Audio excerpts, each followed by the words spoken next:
try to go out it, it's not too bad. When he gets to 95%, he's going to push everybody back. So the heals and DPS want to stand here to fight him.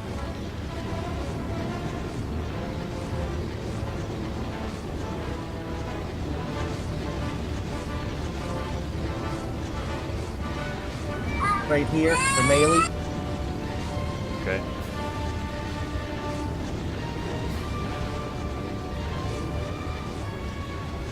Now, during the fight, one of the healers or DPS will get a debuff on him. It'll put like an electric circle around your, and then it puts a big circle on the ground. Anybody standing in that circle is going to take damage. So you have to move it away from the group. We do that by running here next to this at the very edge. Because if he is close to 95 and does the knockback, you'll get knocked back this way, and you won't get knocked off the platform. And then once that debuff goes away and the circle goes away, you move back to where you were to DPS. It also gives you a buff afterwards, so don't worry if you're melee and you're going to lose some. The buff you get after having that debuff increases your damage. Now the tank is going to stand on this side here, in this spot, and up as close as you can to be able to hit him. Because you do not want to stand on this light gray part underneath him, because he puts radiation down and you get stacks of the radiation poison.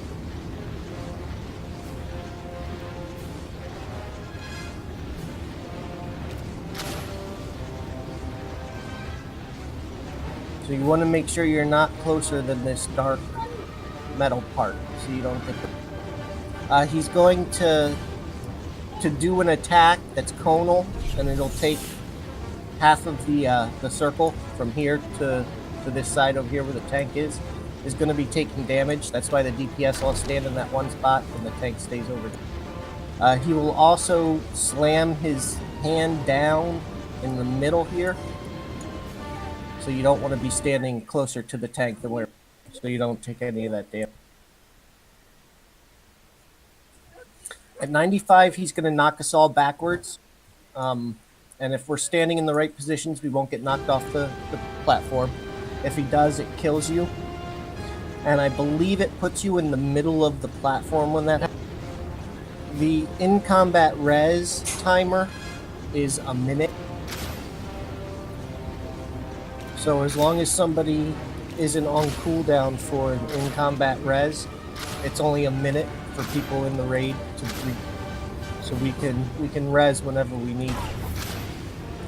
When he knocks us back, we usually run to the center of the platform. There's going to be a big white circle in one of the corners of the platform, and everybody wants to run to the center of that. It'll be a big white circle, and then there'll be a smaller white circle that's gradually getting smaller towards the middle of the circle. If we're all inside the big white circle and headed towards that middle, nothing's going to happen. If you're outside that circle, when it gets to the center, it's going to pull you in and it'll knock you over. And in the middle of that circle after that pull in, there's going to be an anchor droid that we have to burn down before a bomb goes off. So that's why we want to make sure we're in that circle so we don't get knocked down. We need our DPS to burn that anchor droid before the bomb goes off, or we all take a crap load of damage. There will also be a tether droid that'll come from one of the corners during that. One of the healers will target it and CC it while we're burning down that anchor droid. After we kill the anchor droid, the DPS will burn down that tether droid. Then there will be the boss will come up on one of the sides and have a shield. The tank is going to constantly having to taunt the boss and running away from the DPS, because it's going to drop circles at you wherever you are, so you kind of kite them around away from the DPS. Our off tank, the DPS with the taunt, there's going to be, I forget what they're called, but in the four corners, there's going to be, it looks like the little deflector droids, that little pyramid-like shape. And it's going to be shooting a blue beam.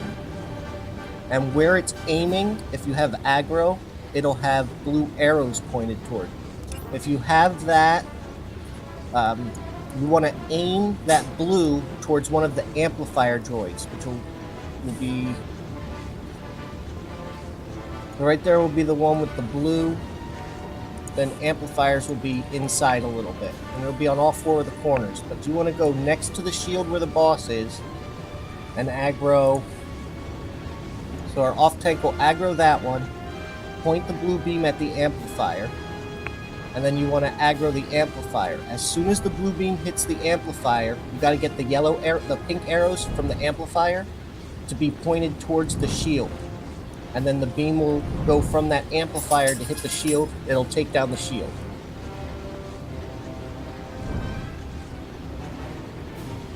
I'll try.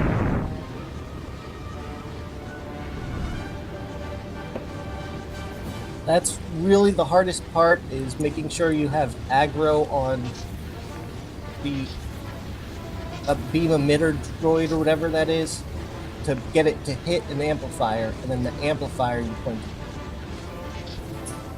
So if you notice you have the blue little caret symbols pointing towards you, just point it towards an amplifier.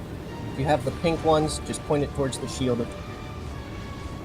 And then that'll break the shield. We burn them down a little bit, and then it'll knock us back again. Same thing, rinse and repeat.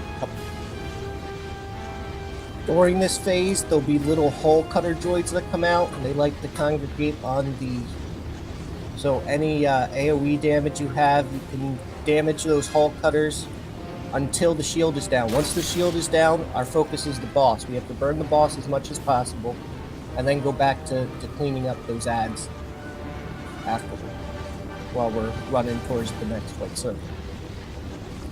After we do that a couple times, he'll jump up on one of the sides of the platform. There'll be a round ball in the room that whoever has a tether, you can target the ball, and it'll have a big pink circle around it. You just use the tether to pull it towards the boss, and then everybody stands in that pink circle, and we burn down the boss and AoE down hole cutter droid. After that phase, the boss is going to jump to one of the sides. I believe it's the bombs next. Next will be bombs. If you look at the platform out here, if you think of it as a 3x3 square, there will be 8 of those 9 squares will fill up with like a yellow reticle.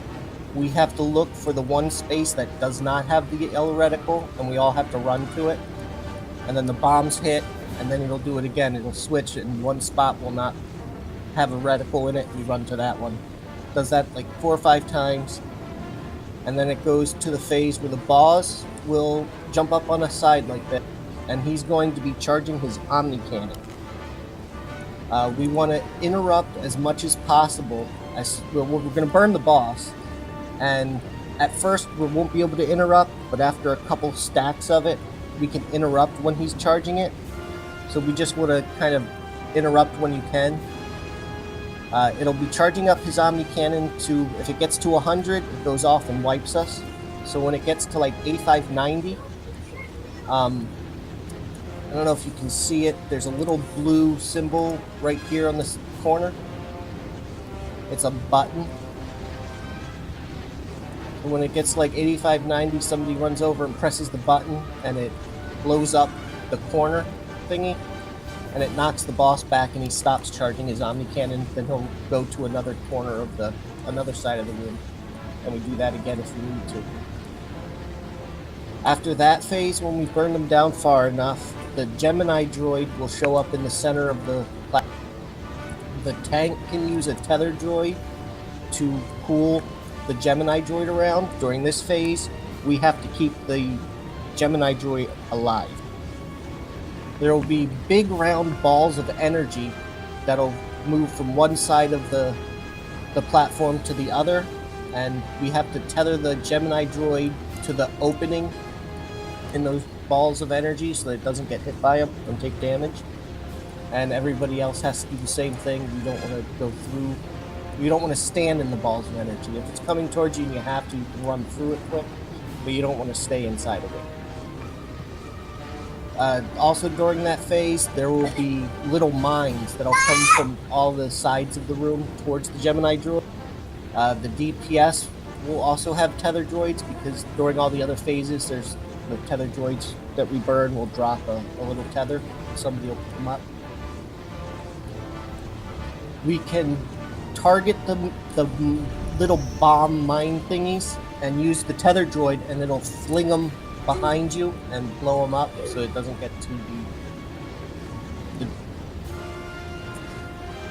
I think that one is timed with how long we have to keep the